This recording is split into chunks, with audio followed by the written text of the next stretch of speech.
قاضی بیٹا ہوتا ہے، مثال کے طور پہ بڑا کوئی کسی چھوٹے کو بیٹا کہہ کر پکارتا ہے تو وہ اس کا اصلی حقیقی بیٹا تو نہیں ہوتا۔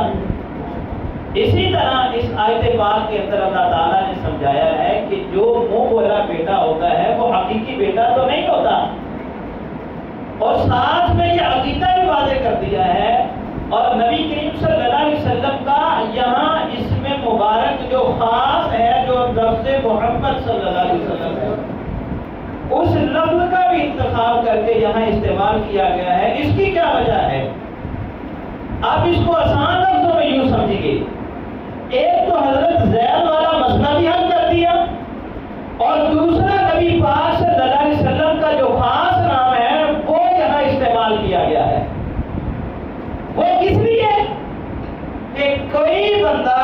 آنے والے دور میں اس آیت سے کوئی غلط مطلب نہ نکالے، اور اللہ تعالیٰ نے اپنے محبوب کا جو خاص نام رکھا ہے محمد صلی اللہ علیہ وسلم، جس کا معنی ہے بہت زیادہ تعریف کیا گیا، بہت زیادہ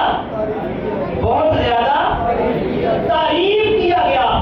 یعنی اللہ تعالیٰ نے لفظ محمد کو نبی پاک صلی اللہ علیہ وسلم کے لیے اس لیے انتخاب کیا کہ نبی پاک صلی اللہ علیہ وسلم کی ذات وہ ذات ہے جن کے لیے اللہ تعالیٰ نے لفظ کا انتخاب بھی وہ کیا ہے کہ ساری کائنات ان کی تعریفیں کرتی رہے۔